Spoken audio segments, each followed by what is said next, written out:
Hello everyone, I am Shilpi and today we are going to discuss second exercise of chapter 4, that is rational numbers. So let's start. Let's see what are the topics we have to cover in this exercise. First two topics we are going to discuss. First one is a standard form of a rational number.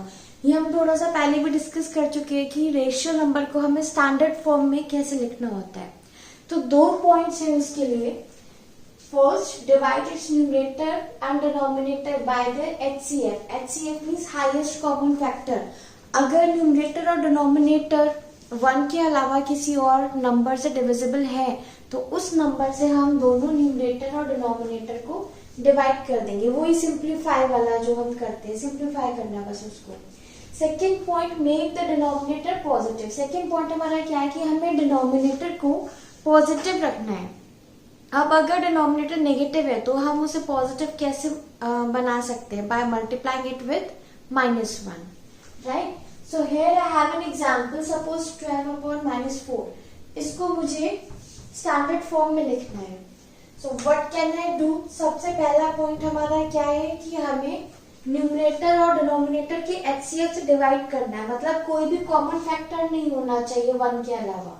12 और 4 में कोई common factor नहीं होना चाहिए. अभी यहाँ पर common factor कोई है? यस है. हम कह सकते हैं कि 12 और 4 both the numbers are divisible by 4, है ना. तो हम इसको सिंप्लीफाई करने के लिए दोनों को 4 से डिवाइड कर देंगे.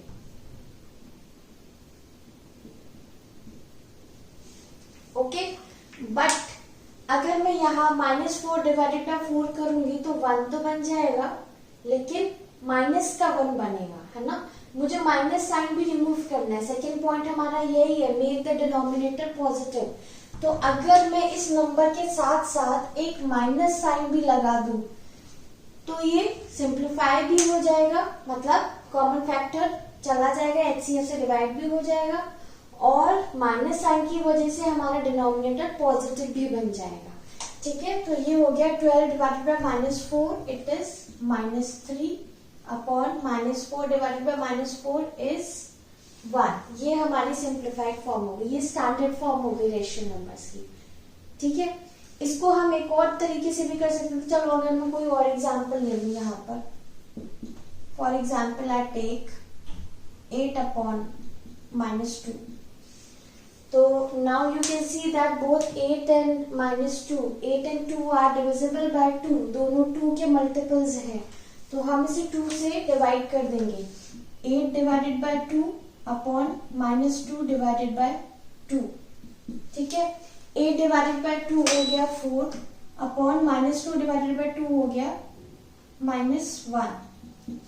अब मुझे डिनोमिनेटर में से माइनस साइन हटाना है तो फिर मुझे -1 से मल्टीप्लाई करना पड़ेगा.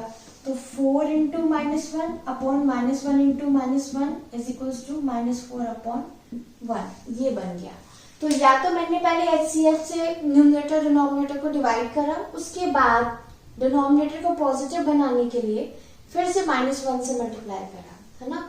या फिर अगर मैं इसको एक ही स्टेप में करना चाहूँ तो मैंने HCF से डिवाइड तो किया बट साथ ही साथ माइनस साइन भी लगा दिया ताकि माइनस साइन क्या कर दे, डिनोमिनेटर को पॉजिटिव भी बना दे. क्लियर. और अगर डिनोमिनेटर हमारा पहले से ही पॉजिटिव दे रखा है तो हमें माइनस साइन लगा के मल्टीप्लाई करने की जरूरत नहीं है, because we have to keep the denominator positive. Next topic पे आते हैं, representation of ratio numbers on a number line. ये बहुत इंपॉर्टेंट टॉपिक है. इसको मैंने 3 कैटेगरीज में डिवाइड कर लिया है क्योंकि 3 कैटेगरी के क्वेश्चंस हो सकते हैं. तो इसको मैंने फ्रैक्शंस की फॉर्म में बता रखा है आपको इजीली इसको एक्सप्लेन करने के लिए. बट हम सिर्फ फ्रैक्शन ही नहीं, हम रेशियो नंबर्स भी रिप्रेजेंट करेंगे. मैंने सिर्फ पॉजिटिव वाले लिए इसलिए मैंने आपको सिर्फ फ्रैक्शंस के लिए दिखाया है. ठीक है. सेम हम नेगेटिव के लिए भी करेंगे. कैसे, अभी मैं आपको एग्जांपल से शो करती हूँ. Let us take the first one. So here I made a number line. Number line पे हम कुछ इंटीजर्स ले लेते हैं.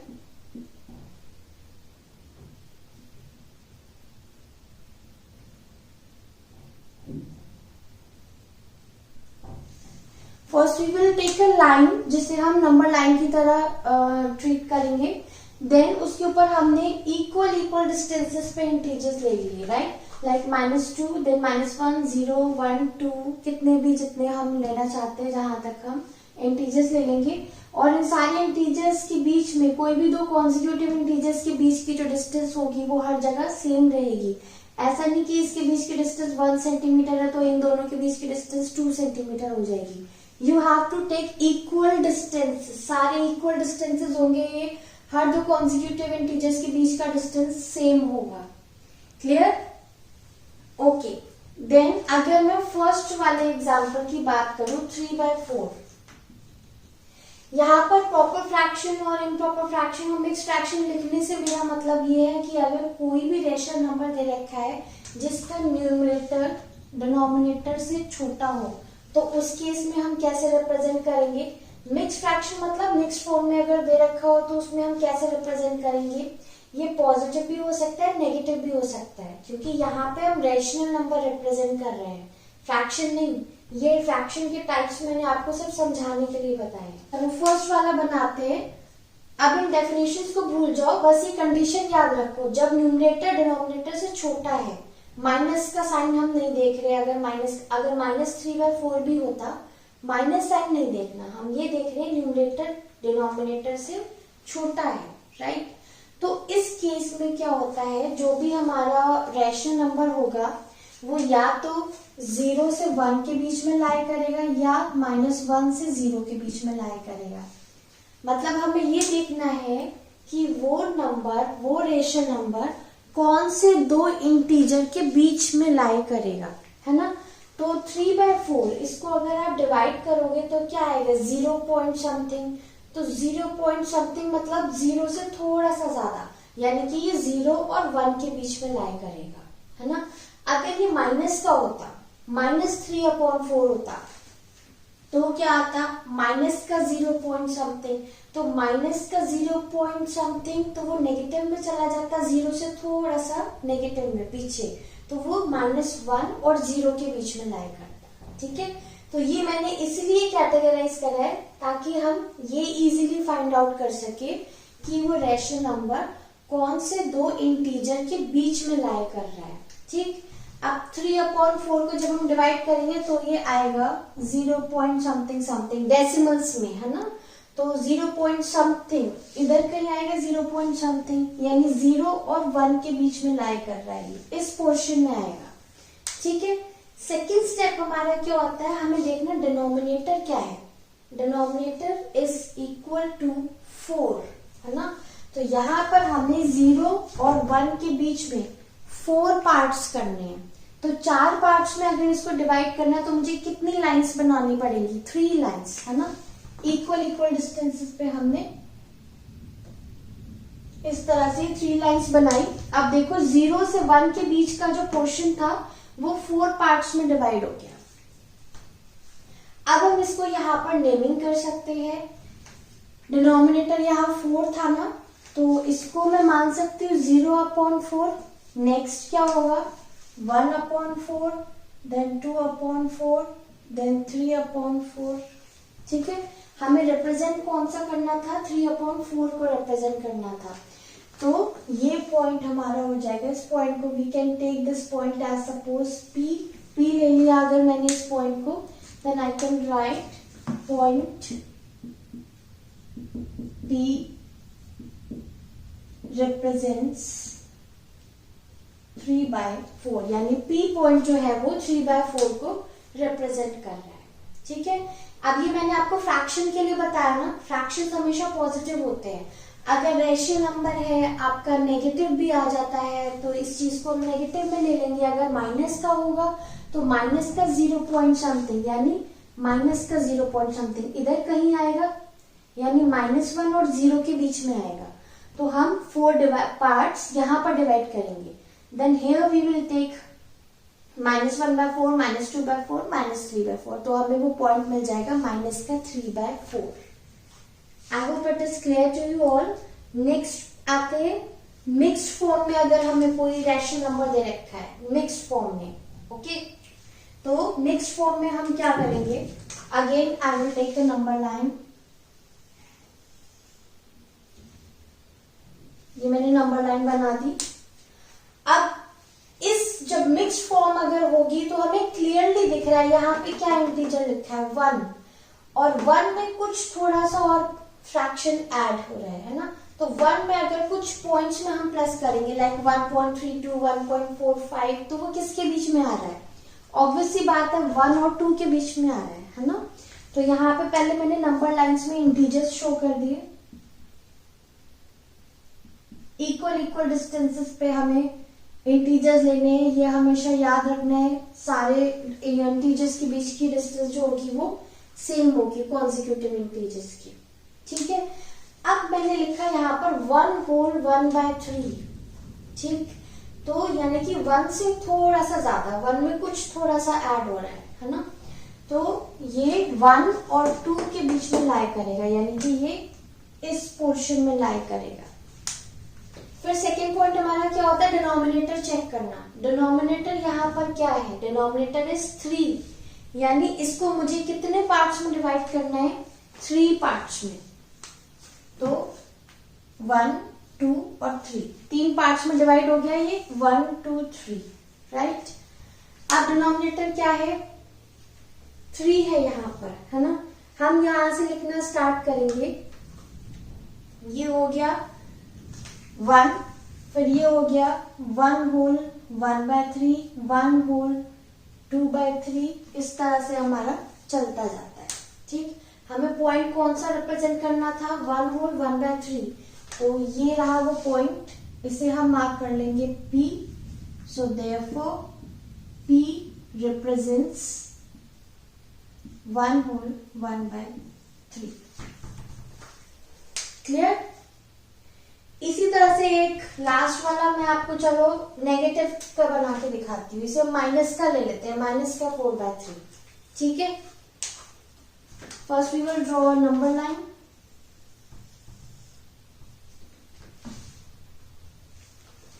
उसके बाद यहां पर डिनोमिनेटर बड़ा है, sorry I have taken the opposite, let me correct, here the numerator is better.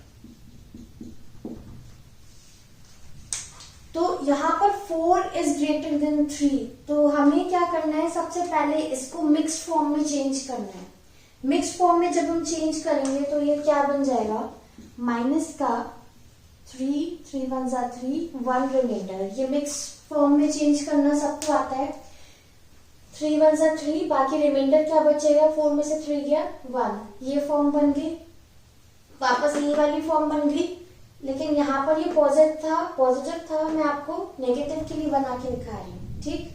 अब 1 से थोड़ा सा ज्यादा, -1 से थोड़ा सा कुछ पॉइंट्स में और इसमें नेगेटिव में ऐड हो रहा है, तो ये क्या बनेगा? -1 पॉइंट समथिंग, -1.4, -1.5, कुछ भी हो सकता है, -1 पॉइंट समथिंग बनेगा।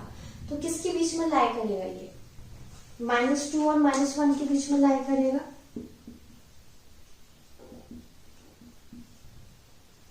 है ना। -2 और -1 के बीच में लाई करेगा। -1 पॉइंट समथिंग होगा तो वो इधर का ही आएगा, -2 और -1 के बीच में। अब डिनोमिनेटर क्या है? यहाँ पर डिनोमिनेटर इज 3, तो मुझे यहाँ पर 3 पार्ट्स में डिवाइड करना है इसको। तो 1, 2, 3 पार्ट्स में मैंने इसे डिवाइड कर दिया। अब सेम वही चीज, यहाँ पर हम पॉजिटिव में जा रहे थे तो लेफ्ट टू राइट जा रहे हैं, अब नेगेटिव में जा रहे हैं तो राइट टू लेफ्ट जाएंगे, ठीक है। तो ये हो जाएगा -1 whole 1/3, -1 whole 2/3. The point that we want to represent is -1 whole 1/3. So this is the point P, and we write P represents -1 whole 1/3. ठीक है, तो बस ये हमें 3 केसेस चेक करने हैं कि अगर न्यूमरेटर छोटा है डिनोमिनेटर से, यहाँ माइनस साइन की बात नहीं कर रहे हम, सिर्फ उसकी एब्सोल्यूट वैल्यू चेक करनी है। अगर न्यूमरेटर डिनोमिनेटर से छोटा है तो हम इस तरीके से करेंगे। इस केस में या तो 0 और 1 के बीच में लाई करेगा, और अगर ये नेगेटिव होता तो -1 और 0 के बीच में लाई करता। अगर ये मिक्स फॉर्म में दे रखा है तो मिक्स फॉर्म में हमें क्लियरली पता चल जाएगा, क्योंकि एक इंटीजर यही लिखा हुआ है 1, तो 1 से 2 के बीच में लाई करेगा, क्योंकि ये पॉजिटिव है। ठीक, अगर -1 होता तो -1 पॉइंट समथिंग, तो -1 और 2 के बीच में लाई करता। अगर न्यूमरेटर ग्रेटर है डिनोमिनेटर से, तो इस केस में हम क्या करेंगे, पहले उसको मिक्स्ड फॉर्म में कन्वर्ट करेंगे। अब मिक्स्ड फॉर्म में कन्वर्ट करने के बाद फिर से हमें एक इंटीजर तो मिल ही गया, -1 पॉइंट समथिंग होगा, तो हमें क्लियरली पता चल जाएगा कि वो -2 और -1 के बीच में लाई करेगा। फिर पार्ट्स हमें हर जगह उतने डिवाइड करने हैं जितना डिनोमिनेटर है। यहाँ 4 डिनोमिनेटर था तो आई हैव टेकन 4 पार्ट्स, यहाँ 3 डिनोमिनेटर था, आई have taken 3 parts, again 3 was the denominator, I have taken 3 parts. This is all about the representation of rational numbers on number line. So let's move on to the next topic. Okay, now next topic is comparison of rational numbers. अगर हमें भी कोई भी दो rational numbers दे रखी है, हमें उन्हें compare करना है, means we have to tell कि या वो तो equal है या which one is greater or which one is smaller. Then what will be the procedure? See, suppose here I have two rational numbers -6/11 and 5/-8.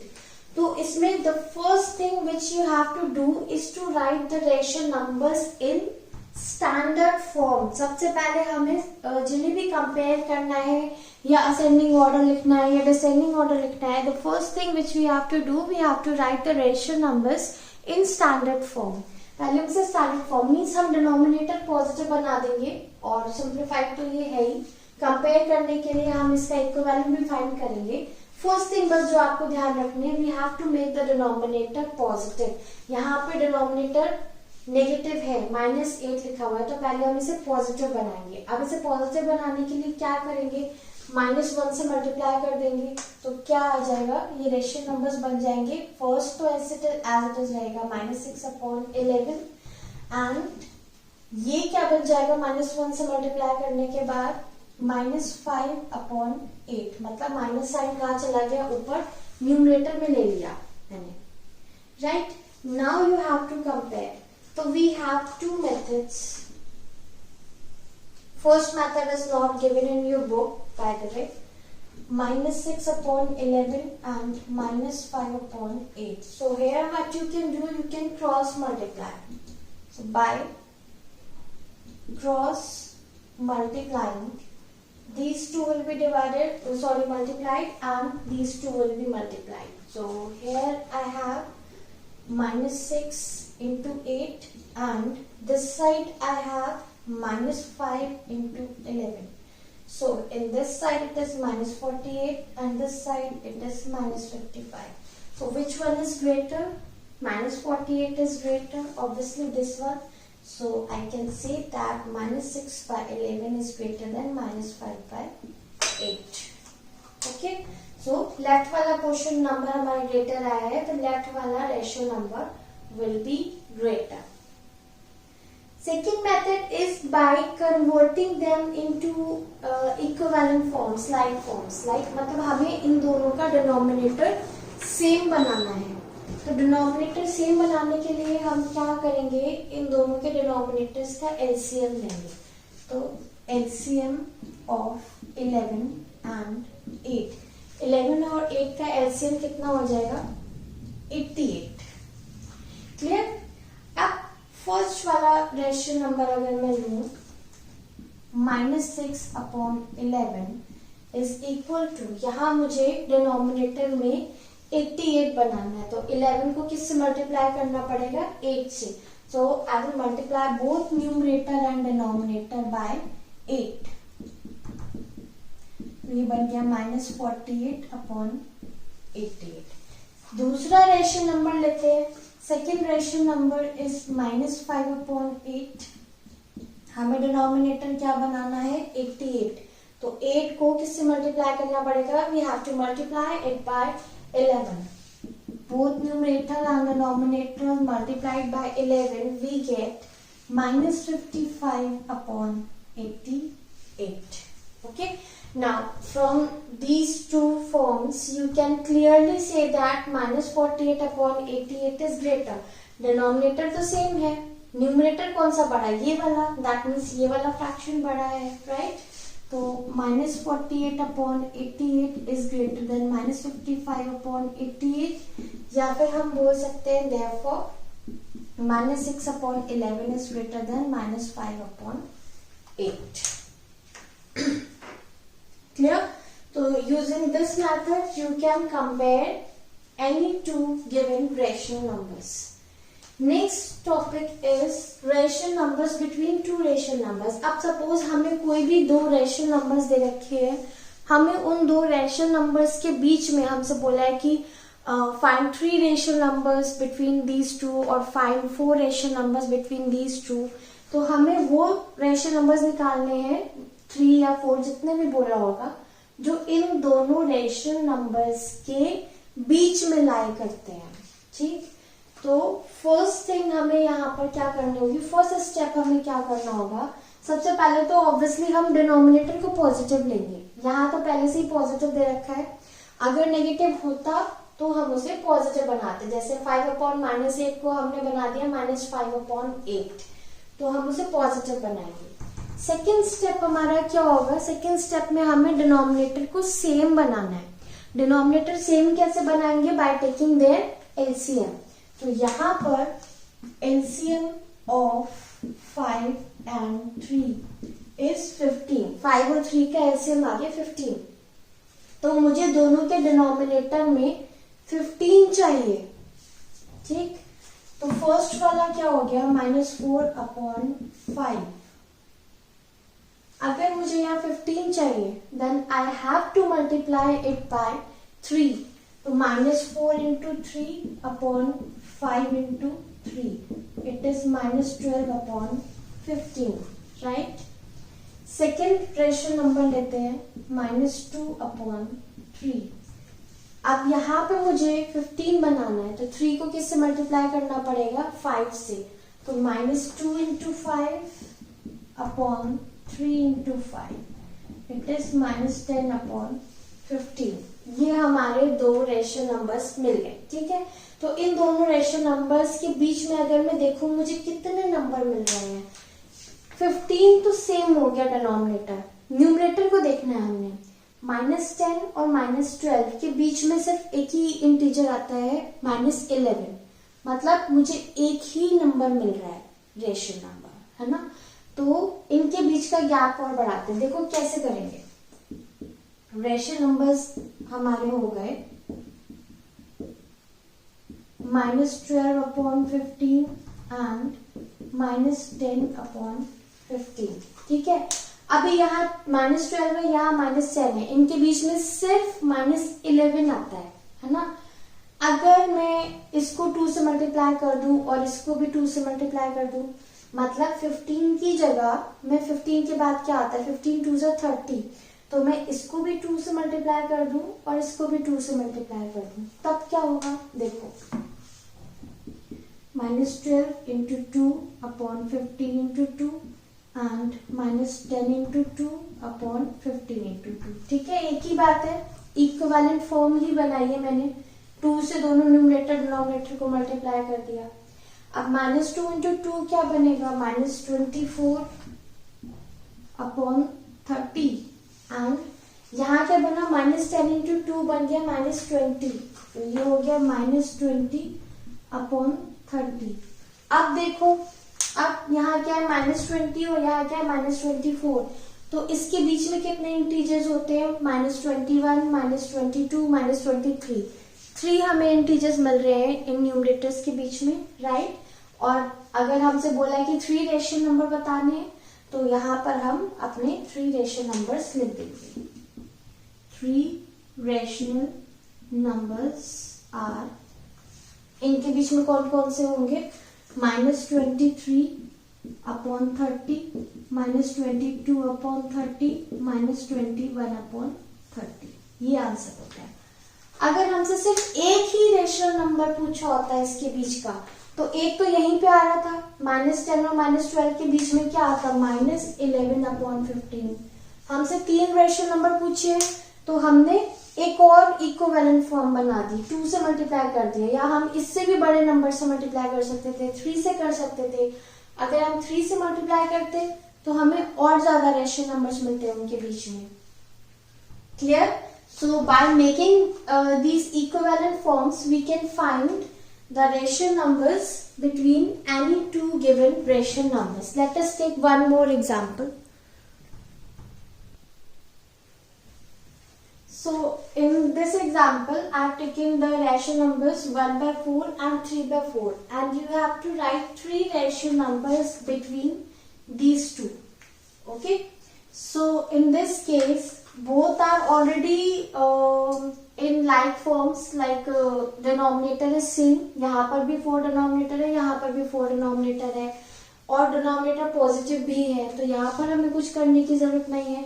अब हम क्या करेंगे, सिर्फ इसकी इक्विवेलेंट फॉर्म बनाएंगे। इक्विवेलेंट फॉर्म बनाने का क्या मतलब है, हम इसकी इक्विवेलेंट फॉर्म्स इस तरह से बनाएंगे by multiplying both numerator and denominator with same number. यहाँ भी अगर मैंने 2 से मल्टीप्लाई करा, यहाँ भी अगर मैंने 2 से मल्टीप्लाई करा, तो हम ये देखेंगे कि इसके बीच में फिर हमें कितने रेशनल नंबर्स मिल रहे हैं। फॉर एग्जाम्पल, अगर सपोज फर्स्ट वन इज 1/4, इसको मैंने मल्टीप्लाई कर दिया 2 से, तो 1 into 2 अपॉन 4 into 2, ये बन गया 2/8, राइट। सेकेंड रेशनल नंबर हमारा जो है it is 3/4। So if I take 3 into 2 upon 4 into 2, it is 6/8. अब न्यूमरेटर कंपेयर करो, here it is 2 and here it is 6, तो 2 और 6 के बीच में कितने इंटीजर्स आते हैं, 3, 4, 5, 3 आ रहे हैं ना, हमें 3 ही रेशनल नंबर्स बताने हैं, तो अब हमें और मल्टीप्लाई करने की जरूरत नहीं है, ठीक है। तो इसके बीच के रेशनल नंबर्स हम लिख देंगे, rational numbers are 3/8, 4/8 and 5/8। ये रेशनल नंबर्स इसके बीच के हो जाएंगे। अगर हमें 5 बताने होते, 6 बताने होते, तो फिर हम 3 से मल्टीप्लाई करके देखते या 4 से करते, मतलब इन दोनों के बीच का गैप बढ़ा देते। जितना ज्यादा इसमें गैप हमारा बनेगा दोनों न्यूमरेटर्स के बीच में, उतने ज्यादा rational numbers we can find out. Okay, so this is all about the concept of exercise 4.2. In the next lesson we will discuss the questions of the exercise. So take care, goodbye.